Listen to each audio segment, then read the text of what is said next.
আজকে এই সূরার থেকে আমরা জানবো দুনিয়াকে ভুলে আমরা পরকালমুখী কেমন করে হতে পারি। এটা জানার দরকারটা কোরআন থেকে আছে না নাই? দুনিয়াকে যদি ভুলতে চান, যদি আখিরাতের জন্য পাগল হতে চান, নাম্বার 1 যে কাজ আপনাকে করতে হবে, আপনার হৃদয় ঈমান দ্বারা ভরপুর করতে হবে। আমাদের ঈমানটা হচ্ছে আজকাল খুব ঢিলা হয়ে গিয়েছে। এমন ঢিলা হয়েছে যে আমরা হক কথা বলতে ভয় পাই। এই ভয় আমাদের যুবকদের মাঝে, ওয়াইজিনদের মাঝে আছে না নাই? এই ঈমানটাকে শক্ত করতে হবে। এই ঈমান কেমন করে শক্ত করতে হবে? এই ঈমান তার মতো শক্ত করতে হবে যে সাহাবা একরামগুলো কাফেরদের সামনে জীবন দিয়ে দিয়েছে, কিন্তু রবের কথা ছাড়া মানুষের কথা মানতে রাজি হয় নাই। ঠিক না বলে? নবীজির একজন সাহাবী ছিল, তার নাম ছিল আব্দুল্লাহ। নাম ছিল কি? আব্দুল্লাহ। দেখেন ঈমান কাকে বলে। এই আব্দুল্লাহ যখন বেঈমান ছিল, কাফের ছিল, হঠাৎ করে সে তার চাচার কাছে একদিন এসেছে। এসে বলছে, চাচা যান, আপনি তো খবর পেয়েছেন যে মক্কার জমিনে একজন মানুষ এসেছে যিনি একটা দাওয়াত দিচ্ছেন, লা ইলাহা ইল্লাল্লাহ মুহাম্মাদুর রাসূলুল্লাহ। চাচা আপনি কি এটা বিশ্বাস করেন? চাচা ডাক দিয়ে বলছে, আব্দুল উজ্জা, আমি তো বিশ্বাস করি, তবে আমি প্রকাশ্যে ঈমান আনতে পারবো না, আমাকে তুমি মাফ করে দাও। আব্দুল উজ্জা ডাক দিয়ে বলছে, চাচা আমি তো আপনার অপেক্ষায় ছিলাম যে আপনি কখন ঈমান আনবেন। যেহেতু আপনি ঈমান আনলেন না, আমি আজকে আপনার সামনে নবীর উপরে এবং আল্লাহর উপরে ঈমান আনলাম। সুবহানাল্লাহ পড়লেন না? এবার চাচা ডাক দিয়ে বলছে, আব্দুল উজ্জা, তুমি যা বলছো তোমার মাথায় হুঁশ ঠিক আছে তো? তুমি যেই কথা বলছো, তোমার গায়ের পোশাক দিয়েছে কে? বলছে, চাচা আপনি দিয়েছেন। তোমার পায়জামা কে দিয়েছে? চাচা আপনি দিয়েছেন। বলছে, ঈমান আনলে তোমার জামা কাপড় থাকবে না, টাকা পয়সা থাকবে না, বাড়ি ঘর থাকবে না। আব্দুল উজ্জা বলছে, চাচা আমার জামাকে খুলতে রাজি আছি, ঈমানকে বিক্রি করতে আমি রাজি না। নিজের দেহের পোশাক, পায়জামা সব খুলে দিয়েছে, উলঙ্গ হয়ে গিয়েছে, উলঙ্গ হয়ে গিয়েছে। ঈমান কাকে বলে? ঈমান উলঙ্গ হয়ে মায়ের কাছে গিয়েছে। দরজায় গিয়ে নক, আম্মা জান আপনি কোথায়? মা আসছে। আসার সঙ্গে সঙ্গে মা তো অবাক। আব্দুল উজ্জা, আইনা লিবাসুক, ওয়্যার ইজ ইওর ড্রেস? জামা কাপড় কোথায়? উলঙ্গ দেখে মা লজ্জা পেয়েছে। মা দুটি হাত দিয়ে চোখ ঢেকে নিয়েছে। আরে আমার সন্তানের জামা গেল কোথায়? বলছে, আম্মা জান, আজ আব্দুল উজ্জা তার জামাকে উলঙ্গ করে এসেছে, কিন্তু ঈমানকে নিয়ে এসেছে। সুবহানাল্লাহ পড়লেন না? আম্মা জান, আমাদের বাসায় কোনো জামা আছে একটু চেক করে দেখেন। আম্মা জান ডাক দিয়ে বলছে, আব্দুল উজ্জা, বাসার ভেতরে কোনো জামা আমাদের কাছে নাই, তবে একটা ছেঁড়া কম্বল আছে, তোমার জন্য আমি নিয়ে আসতে পারি। আম্মা জান নিজে বাসার ভিতরে গিয়েছেন, ছেঁড়া কম্বল তার সন্তানের জন্য নিয়ে আসছেন। আব্দুল উজ্জা কোনো মতে কম্বলটা গায়ে দিয়েছেন, জাস্ট শরমগাহ, লজ্জাস্থান ঢেকেছেন। ঢেকে মক্কার থেকে হাঁটতে হাঁটতে হাঁটতে হাঁটতে মদিনায় নবীর প্রেমে ছুটে গিয়েছে। এত আস্তে সুবহানাল্লাহ পড়লেন? একটু মন খুলে পড়েন সুবহানাল্লাহ। প্রিয় হাবিব যখন ফজরের নামাজ পড়তে বের হয়েছেন, গেট খুলে দেখছেন একজন লোক বসে আছে উলঙ্গ অবস্থায়, কোন মতে কম্বল মুড়ি দেওয়া। ডাক দিয়ে বলছে, মান্নাংচা, তুমি কে? বলছে, নবী হে, আমি তো সেই মানুষ যে মানুষ আপনার প্রেমে উলঙ্গ হয়েছে, আপনার উপর ঈমান হারাতে কখনো সে চেষ্টা করে নাই। সুবহানাল্লাহ পড়ে নবীজি সঙ্গে সঙ্গে সাহাবা একরামকে ডাকলেন, এই সাহাবা একরাম শোনো, যাও জামা নিয়ে আসো, আব্দুল উজ্জার জন্য জামা নিয়ে আসো। নবীজি নিজের হাতে মায়া করে ভালোবেসে আব্দুল উজ্জাকে জামা পরিধান করিয়ে দিয়েছেন। আর ডাক দিয়ে বলছে, আব্দুল উজ্জা, আজ থেকে তোমার নাম আব্দুল উজ্জা নয়, আজ থেকে তোমার নাম আমি নবী রাখলাম, তোমার নাম হচ্ছে আব্দুল্লাহ। সুবহানাল্লাহ পড়ে। আব্দুল্লাহ মানে হচ্ছে কোনো মূর্তি পূজারী নয়, কোনো মূর্তির বান্দা নয়, তুমি হচ্ছে একজনের বান্দা। আওয়াজ দিয়ে বলেন তিনি কে? ঈমান কাকে বলে? আমার শৈলকুপার ভাইয়েরা মনোযোগ দিয়ে শুনবেন। ইতিমধ্যে যুদ্ধের সময় শুরু হয়ে গেল, যুদ্ধের দামামা বেজে উঠলো, চারিদিকে যুদ্ধ যুদ্ধ, জিহাদ করতে হবে। আব্দুল্লাহর হঠাৎ করে জ্বর চলে আসছে, পুরো শরীরটা জ্বরে কাবু হয়ে গিয়েছে। নবী হে, আমিও আপনার সঙ্গে জিহাদ করতে চাই, জিহাদ করে আল্লাহর রাস্তায় শহীদ হতে চাই। সুবহান। নবী বলছেন, আব্দুল্লাহ শোনো, তোমার যাওয়ার কোনো প্রয়োজন নেই, তুমি তো অসুস্থ রয়েছো। তবে তোমাকে একটা কথা ইনশিওর করে বলতে চাই, তুমি যদি বেডে থেকেও মরে যাও, রব তোমাকে শহীদি মৃত্যু দান করে দিবে। কোন সুবহানাল্লাহ। নবীজি যুদ্ধে গেলেন জিহাদ করতে। হঠাৎ করে একজন সাহাবী সংবাদ নিয়ে আসলো, নবী হে, আব্দুল্লাহ তো দুনিয়ার জমিন আর বেঁচে নেই, রবের কাছে ফিরে গিয়েছে। নবীজি বললেন, সত্যি? জি নবী, সত্যি, সে আর বেঁচে নেই। নবীজি নিজে গেলেন, যাওয়ার পর নবীজি কবর খনন করলেন। নবীজি কবরে দাঁড়িয়ে আছেন, দুইজন সাহাবী আব্দুল্লাহ লাশ কাঁধে বহন করে নিয়ে আসছে।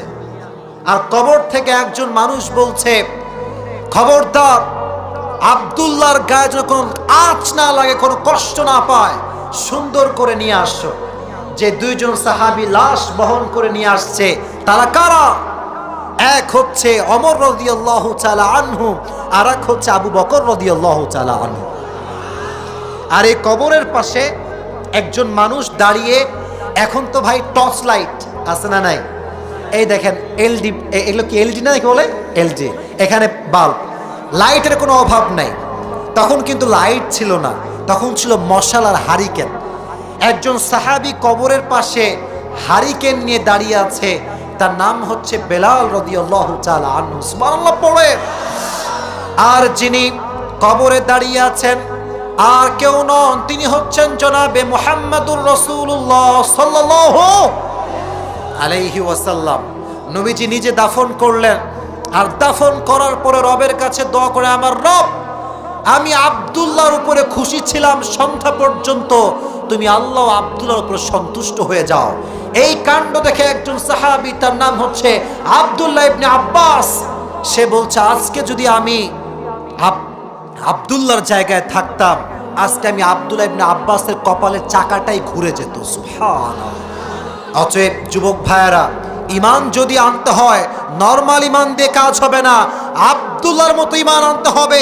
জীবন দিতে প্রস্তুত আছি, ইমানকে বিক্রি করতে আমরা প্রস্তুত নই। ঠিক কিনা বলো? আল্লাহ সবাইকে সেই ইমান আর তৌফিক দান করুক। সকলেই পড়া আমিন। এবার আসেন 2 নাম্বার কাজ। এই কাজটা যুবকদের জন্য বড় ইফেক্টিভ হবে, এটা সবাই বুঝবে। দুনিয়াকে যদি ভুলতে চান, আখিরাতমুখী যদি হতে চান, এটা হচ্ছে আখিরাত, এটা হচ্ছে দুনিয়া। ফর এক্সাম্পল, এই দুনিয়াকে আখিরাতের সঙ্গে মিলাতে হবে, কম্পায়ার করতে হবে। যদি কেউ দুনিয়াকে আখিরাতের সঙ্গে মিলাতে পারে, সে 2টি জিনিস খুঁজে পাবে। জোরে বলেন, কয়টা জিনিস? আমি এটা পড়ার পরে বড্ড অবাক হয়েছি, রিসার্চ করার পরে। অনেক অসাধারণ কথা এটা। আমার কথাগুলো কি বোঝা যায়? বোঝা যায়? যায় যায় যায়। 1 নাম্বার, যদি কেউ দুনিয়ার সঙ্গে আখিরাতকে মেলায়, তাহলে সে বুঝতে পারবে দুনিয়ার কোনো কোয়ালিটি স্থায়ী নয়, আখিরাতের সব কোয়ালিটি স্থায়ী। ঠিক কিনা বলেন? আমার দিকে তাকান, এটা হচ্ছে আমার জুব্বা, এটা আমার কি জুব্বা। আচ্ছা, এই যে আজকের কালার যেটা আমি পরে আছি 6 মার্চ, আচ্ছা 6 মার্চ তাই না? আচ্ছা বলেন তো, এই জুব্বার কালার যদি 2 বছর পরে আমি আবার পরে আসি, এটা কি সেম থাকবে না ফ্যাকাশে হয়ে যাবে? ফ্যাকাশে হয়ে যাবে, স্থায়ী নয়। আর যেই মেয়েগুলো একটু সামান্য রূপের বড়াই করেন, একটু সাদা চেহারা হয়েছে বলে যুবকদেরকে কথায় কথায় রিজেক্ট করে দেন, কথায় কথায় অহংকার দেখান, ভালো করে জ্ঞান রাখবেন। ফেসবুক আমরা চালাই, আমাদের কাছে ইনস্টাগ্রামও আছে, সবই আছে, পেপার পড়ি, পত্রিকা পড়ি। যেই মেয়েগুলো রূপের বড়াই করতো, অহংকার করত, এদের কপালে বেশিরভাগ টাকলা ছাড়া আর কিচ্ছু জোড়ে না। অতএব আল্লাহ যে আপনাকে রূপ দিয়েছে, এটা আজ আছে কাল থাকবে। অতএব অহংকার করা কি কোন নারীকে শোভা পায়? আল্লাহ নারীদেরকে অহংকার মুক্ত করে দিক। সকলেই পড়া আমিন। বোন আমার, 20 বছর বয়সে আপনার পেছনে যুবকদের লাইন ধরে, কিন্তু বিশ্বাস করে আমাকে মুরব্বীরা শুনছে, যেই মেয়ের বয়সটা 20 থেকে 50-এ চলে যায়, তার পেছনে কোনো মানুষকে হারিকেন দেওয়ার খুঁজে পাওয়া যায় না। রূপ নিয়ে বড়াই করবেন না, সময় থাকতে ভালো যুবককে বিয়ে করার চেষ্টা করেন। আপনি টাকলা বিয়ে করলে টাকা পাবেন, R15-এ চড়বেন, এসির বাতাস খাবেন, সুখের সন্ধান আপনি কখনো খুঁজে পাবেন না। অতএব দিনদার যুবককে বিয়ে করার দরকারটা আছে না নাই? না, লাঙ্গল বাঁধে এরকম মেয়েটে নাই বাবা, অযথা আমাকে আপনারা, আছে নাকি এরকম মেয়ে ভাই? আল্লাহ তাদেরকে হেদায়াত দান করে পড়া। আমি মুরব্বী আব্বাজানরা খিলখিল করে হাসতেছে, আসলে কথা কিন্তু বাস্তব। ইভেন মুরব্বী আব্বাজানদের হেসে কোনো লাভ নেই। আজকাল অনেক মুরব্বী আছে যারা মেয়ের জন্য সন্তান যখন খোঁজে, টাকাওয়ালা ছাড়া কোনো বেকার ছেলে হাতে যে মেয়েকে তুলে দিতে চায় না। হ্যাঁ, আপনি বাবা হিসেবে ভালো ছেলে খুঁজবেন, আবার দায়িত্ব। তবে একটা কথা মাথায় রাখবেন, যেই যুবকটা আজকে হারাম রিলেশনশিপে আছে, আপনি বাবা হয়ে দেখতে পাচ্ছেন আমার ছেলে হারাম করছে, যদি আপনি টাইম মতো বিয়ে না দেন, জেনার গুনাহ আপনার আমলনামায় অ্যাড করা হবে। আল্লাহ আব্বাজানদেরকে বোঝার তৌফিক দান করুন, সকলে পড়া আমিন। তাহলে দুনিয়ার কোয়ালিটি আজ আছে কাল নাই, কিন্তু আখিরাত যখন শুরু হবে, আখিরাতে যাওয়ার পরে যৌবনের স্থায়িত্ব দিয়ে দিবে একজন। জবান খুলে বলেন তিনি কে? নাম্বার 1, কোয়ালিটির কোনো স্থায়িত্ব নেই। 2 নাম্বার, দুনিয়াতে আল্লাহ আপনাকে যতই দিক না কেন মন ভরে না। যে চেয়ারম্যান সে এমপি হতে চায়, যে এমপি সে মন্ত্রী হতে চায়, যে মন্ত্রী সে প্রধানমন্ত্রী হতে চায়, যে সাইকেলের মালিক সে বাইক কিনতে চায়, যে বাইকের মালিক সে কার কিনতে চায়, যে কার কিনে ফেলে সে একটা পার্সোনাল প্লেন কিনতে চায়। চাহিদার কোনো শেষ নেই। এই জন্য মিজানুর রহমান আজহারি একটা কথা বলেছিল, মানুষের চাহিদার কোনো শেষ নাই, unlimited demand of human being on earth. ঠিক কিনা বলেন? এজন্য সর্ব অবস্থায় শুকরিয়া আদায় করবেন একজনের জন্য, তিনি কে? লাইন শাকারতুম লাযীদান্নাকুম ওয়া লাইন কাফারতুম ইন আযাবি শাদীদ। If you are grateful, I'll increase your ni'mah. If you are ungrateful, then my punishment is most hurtful punishment in this world and the next. আল্লাহ বলছেন, তুই যদি শুকরিয়া আদায় করতে পারিস, তোর আজকে যা আছে কালকে আমি আল্লাহ আরো দ্বিগুণ করে দিব। সুবহানাল্লাহ পড়েন। এজন্য দুনিয়া থেকে বিমুখ হতে চাইলে আখিরাতের সঙ্গে দুনিয়াকে কম্পেয়ার করার দরকারটা আছে না নাই? আল্লাহ সবাইকে বোঝার তৌফিক দান করুন, সকলেই পড়া আমিন। আচ্ছা, রাত কি বেশি হয়ে গিয়েছে? আমি কি শেষ করে দিব নাকি ভাইয়ের আমার? আপনারা সবাই দোয়া করে যাবেন তো ইনশাআল্লাহ। আসলে আজকে হাজার হাজার মানুষ আপনারা এসেছেন, একটা কথা মাথায় রাখবেন যুবক ভাইয়েরা, এই মাহফিল হচ্ছে এমন একটা জায়গা যেখানে রহমতের ফেরেশতাও থাকে, ইবলিস বাবাজিও বসে থাকে। খালি মাথায় পিনিক, এই উঠে যা, চা খা, কফি খা, একটু ঘুরে আয়, একটু বাদাম খেয়ে আয়, আছে না নাই? আমি বিশ্বাস করি আপনারা যারা এসেছেন আমার সঙ্গে মোনাজাত করে বাসায় ফিরে যাবেন। রাজি আছেন তো ইনশাআল্লাহ? তবে আমি বেশি সময় নিব না, কারণ রাত গভীর হয়ে যাচ্ছে। আমার সঙ্গে তাকবীর দেন সবাই মিলে, লিল্লাহি তাকবীর, লিল্লাহি তাকবীর। আল কোরআনের আলো, আল হাদিসের আলো, কোরআন সুন্নাহ যেখানে, আল্লাহ কবুল করুন, পড়া আমিন। সেকেন্ড আয়াত আল্লাহ তাআলা বলছেন, এটা আমার শেষ কথা, হাত্তা যুরতুমুল মাকাবির। মানুষের চাই চাই চাই চাই স্বভাব একদিন শেষ হবে, তবে সেই দিন মানুষ দুনিয়ার উপরে নয়, মাটির নিচে কবরস্থ হয়ে যাবে। এটা আল্লাহ তাআলা বলছেন, হাত্তা যুরতুমুল মাকাবির। কবর দেওয়ার পরে তোমার চাহিদার কোনো আর কমতি থাকবে না, তুমি চাইলেও আর চাইতে পারবে না, কারণ সেই দিন সব চাহিদার অবসান ঘটে যাবে। ঠিক কিনা বলেন? এবার আসেন, যেই মাটিতে আপনারা বসে আছেন, যদি আজকে আপনি মারা যান, ভোর রাতেই মাটি খনন করে আপনাকে কবর দেওয়া হবে। আমি যদি কবরে চলে যাই, আমাকে যদি প্রশ্ন করা হয়, হু আর ইউ, মান আনতা, ওয়্যার ইউ আর ফ্রম, কই থেকে আসছো, আমি যদি, আচ্ছা কথাগুলো বুঝবেন, আমি পয়েন্ট আকারে বলি। আমি যদি বলি আমারে চেনো না, কে? I am the son of Obaidul কাদের,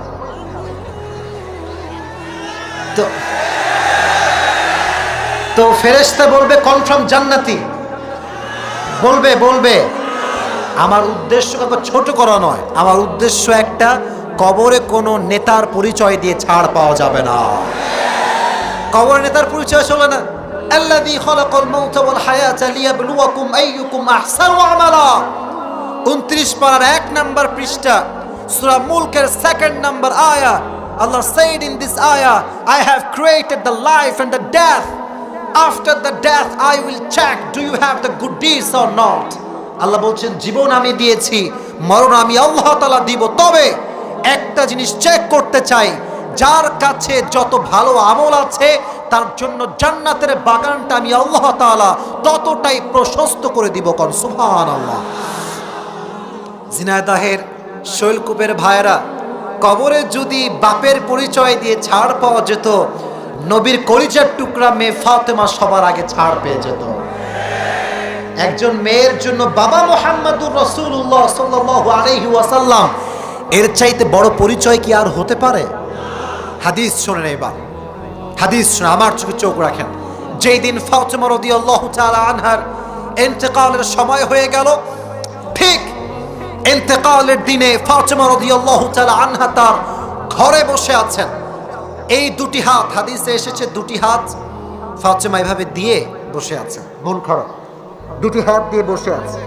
হঠাৎ করে আলী রাদিয়াল্লাহু তাআলা আনহু ঘরে এসেছেন। ফাতেমা, তোমার চোখে হাত কেন? হাত নামাও।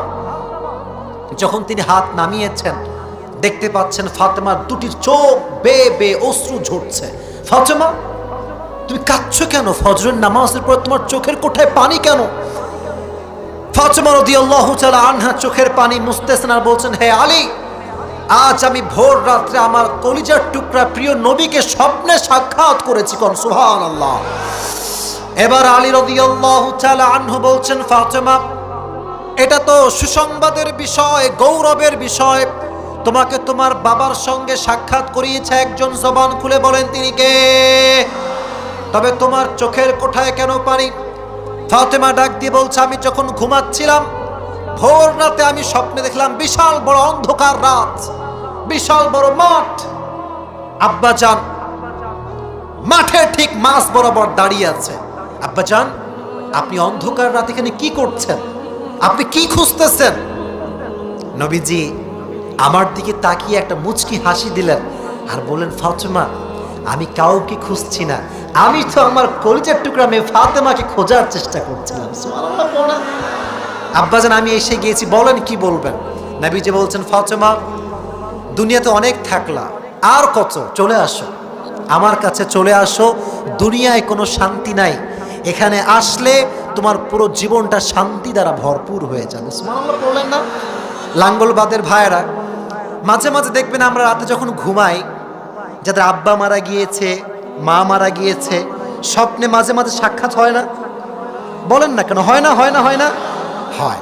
তো দেখবেন মাঝে মাঝে আব্বা বলে ছেলেকে, এই বাবা, আমি না ভালো নেই, কবরে আমার কাছে চলে আয়, আর কত দুনিয়ায় থাকবি, আমার কাছে চলে আয়, তোর দুনিয়া থাকার কোনো প্রয়োজন নাই।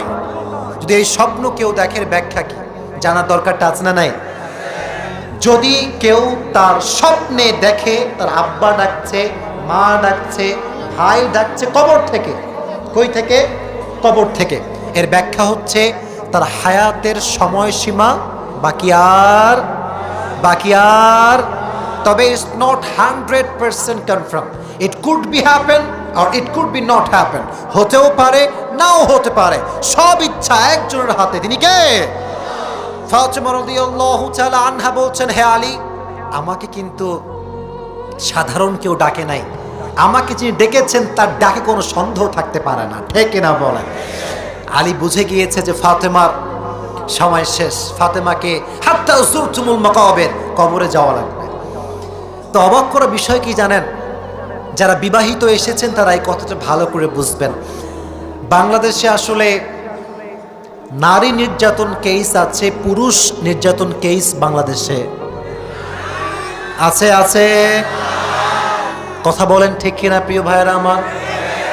আমার বিশ্বাস, ব্যক্তিগতভাবে মনে করি, মুরব্বীরা আমার কথা এগ্রি হবেন কিনা আমি জানি না, যদি বাংলাদেশে এই কেস ওপেন করা হয় যে পুরুষ নির্যাতন কেস আজ থেকে জারি করা হলো, স্বামীগুলোকে একটা কেউ বাসাতে হারিকেন দেওয়ার খুঁজে পাওয়া যাবে না, সব থানায় গিয়ে ভিড় করবে, সব থানায় চলে যাবে। কারণ কিছু কিছু বউ আছে আজকাল স্বামীকে স্বামী নয়, স্বামীকে স্বামী নয়, স্বামীকে স্বামী নয়, গোলাম মনে করে, গোলাম মনে করে। এরকম মেয়ে বাংলাদেশে আছে না নাই? ফাতেমার হাদিস শুনেন, মারা যাবেন যখন, মৃত্যুর সময় ঘনিয়ে এসেছে, দুটো হাত কাঁপতেছে জ্বরের যন্ত্রণায়, তবুও রুটি বানাচ্ছেন, তবুও ওই হাত দিয়ে জামা কাপড় খাসতেছেন। আলী রাদিয়াল্লাহু তাআলা আনহু রাগান্বিত, এই ফাতেমা, এই ফাতেমা, তুমি তো মারা যাবা, তুমি কাজ করছো কেন? থামো, স্টপ, টেক এ রেস্ট, আরাম করো। ফাতেমা বলছে, আমার বোনেরা বিল্ডিং থেকে বসে থাকলে হবে না, শুনতে হবে। ফাতেমা বলছে, হে আলী, আজ তো আমি ডবল কাজ করব, কারণ আমি আল্লাহকে দেখাতে চাই আমার রব। তুমি ফাতেমার দিকে তাকায় দেখো, ফাতেমা মৃত্যুর আগ মুহূর্তেও তার স্বামীর খেদমত করতে করতে মারা গিয়েছে। সুবহানাল্লাহ পড়ে। স্বামী ভক্তি কাকে বলে? স্বামীর প্রতি সম্মান কাকে বলে? চিন্তা করা যায়। আর আজকালকার বেশিরভাগ মেয়ে আছে এরকম, স্বামীকে আপনিও কয় না, তুমিও কয় না, সোজা তুই তুই তুই তুই তুই করে কথা বলে। আমি নিজের চোখে দেখেছি, আপনি বিশ্বাস করলেও কি না করলেও কি, আমি নিজের চোখে দেখেছি। ইভেন মাঝে, আচ্ছা যারা বিবাহিত আছেন এ কথা ভালো করে বুঝবেন, বিবাহিত আছে আর এই কথা শোনে না, এটা হতে পারে না। কি জানেন? তোর সংসার আমি বলে করছি, অন্য কেউ হলে জুতার বাড়ি আর একটা মাটিতে পড়তো না। দেখেন ফাতেমা যখন মারা যাবেন তখন ডাক দিয়ে বলছে, হে আলী, আমি তোমাকে মৃত্যুর পূর্বে 3টা ওসিয়ত করতে চাই। জোরে বলেন, কয়টা ওসিয়ত? 1, আমি যখন মারা যাব আমাকে ওয়াদা করতে হবে, স্ত্রী হিসেবে যে ভুল আমি করেছি সমস্ত ভুল তুমি আল্লাহর দিকে তাকিয়ে মাফ করে দিবা। সুবহানাল্লাহ পড়া 1 নাম্বার শর্ত। 2 নাম্বার শর্ত, আলী রাদিয়াল্লাহু তাআলা আনহুকে ফাতেমা বলছেন, তুমি যখন দেখবে যে দুনিয়াতে আমি নেই, তোমার যাকে মন চায় তাকে বিয়ে করবা। এই বাবুরা আওয়াজ না, আমি শেষের দিকে আছি, প্লিজ আমাকে শেষ করতেন পয়েন্টটা, ভালো আমলের পয়েন্টটা শেষ করতেন, তারপরে মারামারি করে কোনো সমস্যা নাই। একটু এদিকে তাকান, তাকবীর দেন, লিল্লাহি তাকবীর। লোক বেশি হয়ে গেলে একটু সমস্যা, আর এই প্যান্ডেলটা একটু বড় করলে মনে হয় ভালো হতো, তোরা বসতে জায়গা পেতো। হ্যাঁ, তোরা জিনিসটা ভালো হতো। আচ্ছা আমি বলি, যারা আয়োজন করেছিল অনেক ভালো মানুষ, আমাদের মন অনেক বড়। আমি কথাবার্তা বলেছি, ওনারা আমাকে স্পষ্ট বলেছে, হুজুর আমরা বুঝি নাই যত লোক হবে, অতএব যেহেতু চলে আসছি একদম শেষের দিকে আছি, শেষ ভালো যার, শেষ ভালো যার।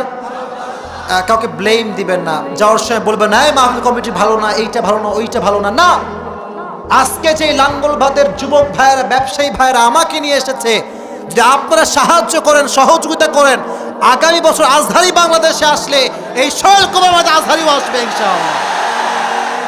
দয়া করে একটু শান্ত থাকবেন। রাজি আছেন তো ইনশাআল্লাহ? আচ্ছা, 1 নাম্বার ওসিয়ত।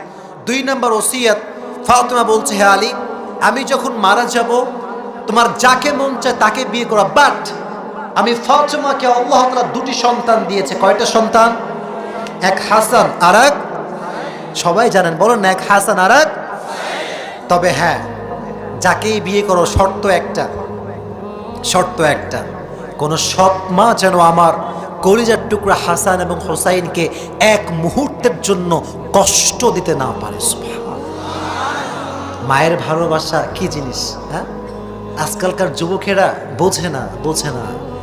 মেয়েদের পাল্লায় পড়ে মায়ের সঙ্গে গোলামের মতো, কুকুরের মতো আচরণ করে। যুবক, তুই যে মেয়েকে ভালোবাসিস বাবু, মেয়েরা যেমন ভালো তেমন ডেঞ্জারাসও বটে। যেই মেয়ে তোমাকে বলে তোমাকে ছাড়া কাউকে বিয়ে করতে পারবে না, কালকে যদি একটা ইস্টাবলিশের সন্ধান পেয়ে যায়, কিছু কিছু মেয়ে এত বেঈমান হয়ে গিয়েছে, টাকলাকে বিয়ে করে যুবককে বিয়ে করতে চায় না। এজন্য সময় থাকতে মাকে ভালোবাসার দরকারটা আছে না নাই? নাম্বার 3, লাস্ট ওসিয়ত, এটা আমার বোনদের জন্য অনেক দামি ওসিয়ত। আলী বলছে, ফাতেমা বলো লাস্ট ওসিয়ত কি? বলছে, আমি যখন মারা যাব আমার লাশ মদিনার কোনো মুহাজির কোনো আনসার দেখতে পাবে না। আমার লাশ যে জানাজা দিবে সে হচ্ছে আমার কলিজার টুকরা স্বামী আলী, তার লাশ জানাজা দিবে। সুবহানাল্লাহ পড়লেন না? আর আমার মুক্তাদি পৃথিবীর কেউ হবে না, শুধুমাত্র 2 জন হবে মুক্তাদি। এক হাসান আরেক, এক হাসান আরেক, মোট হলো কয়জন? মাশাআল্লাহ। এবার আসেন একটু বোঝাই। আচ্ছা, আপনারা মসজিদে খাটিয়া দেখেছেন না সবাই? খাটিয়া, খাটিয়া কয় পা থাকে বলেন না, কয় পা? আমার দিকে তাকান। একটা ধরেছে হাসান, আর একটা হুসাইন, আর একটা আলী রাদিয়াল্লাহু তাআলা আনহু ধরেছেন, আর এক পা পুরোটাই খালি, ধরার মতো কেউ নাই, কাউকে খুঁজে পাওয়া যাচ্ছে না। কারণ শেষ ওসিয়ত, ইমাম হবে আলী, মুক্তাদি হবে হাসান এবং হুসাইন। আর কে? যদি চারজন না হয়, খাটিয়া তো একটা পা ফাঁকা থাকবে। তো আলীর মনটা বড্ড খারাপ করে, যার ভাইরা, আলীর এই দুটি চোখ, হাদিসে এসেছে, দুটি চোখ বেয়ে বেয়ে আলী কাঁদতেছে, দুই চোখ ঝরে ঝরে পানি ঝরছে। আহা, ভাবতেছে, আমার রব, আমার একমাত্র স্ত্রী, নবীজির একমাত্র কলিজার টুকরা মেয়ে ফাতেমা মারা গিয়েছে, ধরার মতো কেউ কি দুনিয়ার জমিনে নাই? হঠাৎ করে আলীর চোখ পড়েছে দূরে, দেখছে একজন সাহাবী, ইসমুহু আবু যর গিফারি রাদিয়াল্লাহু তাআলা আন। হাদিসে এসেছে ওই সাহাবী দৌড় দিয়ে আলীর দিকে আসছে। আলী দেখার সঙ্গে সঙ্গে অবাক। আরে যদি আমাকে প্রশ্ন করে, ইয়া আলী মান হাদিহিল মাইয়্যিত, লাশটা কার? আমি কি জবাব দিব? জবাব দেওয়ার মতো কোনো কিছু আমার কাছে নয়। যখন আবু যর গিফারি এসেছে আলীর কাছে, হাদিসে এসেছে আলীর দুই ঘাড় বেয়ে বেয়ে ঘাম ঝরছে, চিন্তায় ওসিয়ত যেন ভেঙে না যায়। আবু যর গিফারি বলছে, হে আলী, লা তাখাফ ওয়ালা তাহজান, লা তাখাফ ওয়ালা তাহজান, হে আলী, টেনশন করো না, মন খারাপ করো না, আমাকে আল্লাহ নিজেই তোমার কাছে পাঠিয়ে দিয়েছে। রবের দয়া কত বড়! ধরো, লাশ ধরো, সবাই মিলে নিয়ে যায়। চারটা কাঁধ আল্লাহ তার রহমত দ্বারা ফাতেমার কাঁধকে ভরপুর করে দিয়েছে। এবার লাশ নিয়ে, আমার শেষ কথা এইটা, আমার পয়েন্ট, এই জন্য হাদিসটা বললাম। কাঁধে লাশ নিয়ে কবরের পাশে গিয়ে দাঁড়িয়েছে। কবরে যখন লাশটা রেখেছে, আবু যর গিফারি নিজেকে প্রশ্ন করছে, মান হাদিহিল মাইয়্যিত, এই লাশটা কার? তখন মন থেকে জবাব আসছে, সাইয়্যিদাতু নিসাই আহলিল জান্নাহ। এটা তো সেই লাশ, এটা তো সেই নারীর লাশ, যেই নারী জান্নাতের সমস্ত নারীদের সরদারিনী হবে। সুবহানাল্লাহ পড়ে। এই যে বুকটা আছে না, গৌরবে ফুলে গিয়েছে। এটা আমার শেষ কথা, ভালো করে শুনবেন। আবু যর গিফারি, এই যে কবর, এইটা লাশ। আবু যর গিফারি বসেছিল, যখন এই চিন্তা মনে আসছে কার লাশ দাফন করতে এসেছি, গৌরবে দাঁড়িয়ে গিয়েছে। দাঁড়িয়ে কবরকে বলছে, তাদরুনাল কবর মান হাদিহিল মাইয়্যিত, হে কবর, তুমি কি জানো এই লাশটা কার? আমি তোমাকে পরিচয় দিচ্ছি, শোনো। হাদিহিল মারআ যাওজাতু আলিয়্যিন ওয়া উম্মুল হাসানাইন ওয়াল হাসান ওয়াল হুসাইন সাইয়্যিদা শাবাবি আহলিল জান্নাহ ওয়া হাদিহিল মারআ বিনতু মুহাম্মাদিন সাল্লাল্লাহু আলাইহি ওয়াসাল্লাম ওয়া হাদিহিল মারআ সাইয়্যিদাতু নিসাই আহলিল জান্নাহ। কোন আল্লাহু আকবার। এটা হচ্ছে আলীর একমাত্র স্ত্রী ফাতেমার লাশ, জান্নাতের সমস্ত যুবকদের সর্দার হাসান এবং হুসাইনের মায়ের লাশ। এটা নবীজির একমাত্র কলিজার টুকরা মেয়ে ফাতেমার লাশ। খবরদার, ব্যবহার যেন খারাপ না হয়। এই কথা যখন আবু যর গিফারি বলেছে, আল্লাহ কবরের জবানকে খুলে দিয়েছেন। আস্তে সুবহানাল্লাহ পড়লেন। কবর বলছে, হে আবু যর গিফারি, ইসমা, ভালো করে শোনো, হাযাল কবর লাইসা বাইতু নাসাবিন ওয়ালা হাসাবিন, হাযাল কবর লাইসা বাইতু নাসাবিন ওয়ালা হাসাবিন। হে আবু যর গিফারি, ভালো করে শোনো, এটা 3.5 হাত মাটির ঘর। এখানে বাপের পরিচয় চলে না, বংশের পরিচয় চলে না, নেতার পরিচয় চলে না। এই কবর তাকেই জান্নাত দিবে যার কাছে আছে ভালো আমল। চিল্লায় কোন ঠিক কিনা? এটাই বোঝাতে চাচ্ছিলাম। হাত্তা যুরতুমুল মাকাবির আল্লাযী খালাকাল মাউতা ওয়াল হায়াতা লিয়াবলুয়াকুম আইয়ুকুম আহসানু আমালা। কবরে যাওয়ার পরে বংশীয় পরিচয় দিয়ে কাজ হবে না। যদি সেখানে ছাড় পেতে চান, যাওয়ার আগে ভালো ভালো আমল নিয়ে যাওয়ার দরকারটা যুবক ভাইয়ারা আছে না নাই?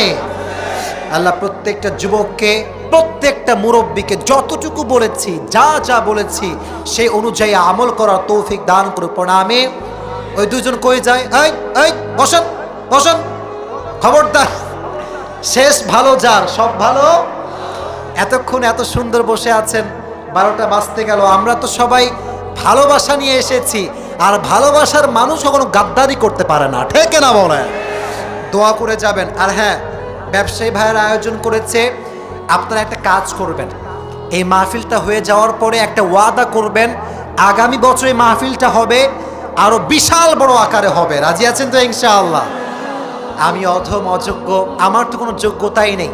আজকে আমি এসেছি, যদি আপনার সাপোর্ট দেন, ওনাদেরকে সহযোগিতা করেন, ওনারা এর চাইতে আরো সুন্দর মাহফিল উপহার দিতে পারবে, ঠিক কিনা বলেন? আর বাংলাদেশের সমস্যা কি জানেন? আমরা যখন বক্তারা মাহফিলে ওয়াজ করি, অনেক মানুষ টাইমকে কাউন্ট করে, টাইম যে কয়েক ঘন্টা হলো।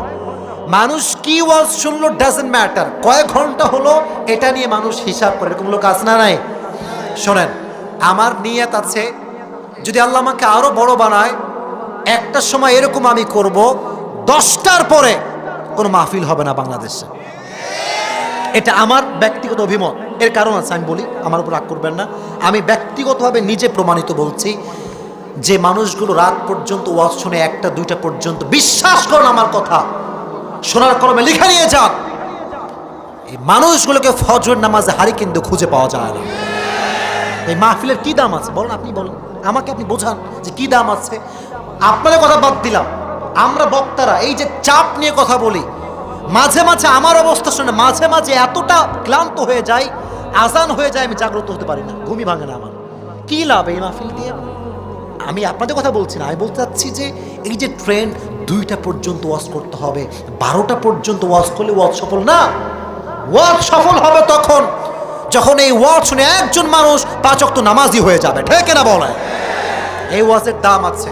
এজন্য আমার সঙ্গে নিয়ত করেন, আজ ফজর থেকে নিয়ে আমরা কেউ 1 ওয়াক্ত নামাজ আর কাজা করব না। রাজি আছেন তো ইনশাআল্লাহ? আর তোমরা যারা যুবক ভাইরা এসেছো, তোমাদের কি কথা আমি একটা বলেই শেষ করতে চাই। যুবক দেখো, আমি তোমাদের কথাগুলো বুঝি, তোমাদের সমস্যা বুঝি। আমি তোমাদেরকে একটা কথা বলে আজকের ওয়াজ শেষ করব। দুনিয়া বড় স্বার্থপর। তুমি আজকে যেটা ভাবছো বন্ধু বান্ধব আপন, বন্ধু বান্ধব ভালোবাসা, তুমি যদি স্ট্যাবলিশ না হতে পারো, তোমার এই বন্ধুগুলোকে হারি কেন্দ্রীয় ভবিষ্যৎ আর খুঁজে পাওয়া যাবে না। 1 নাম্বার।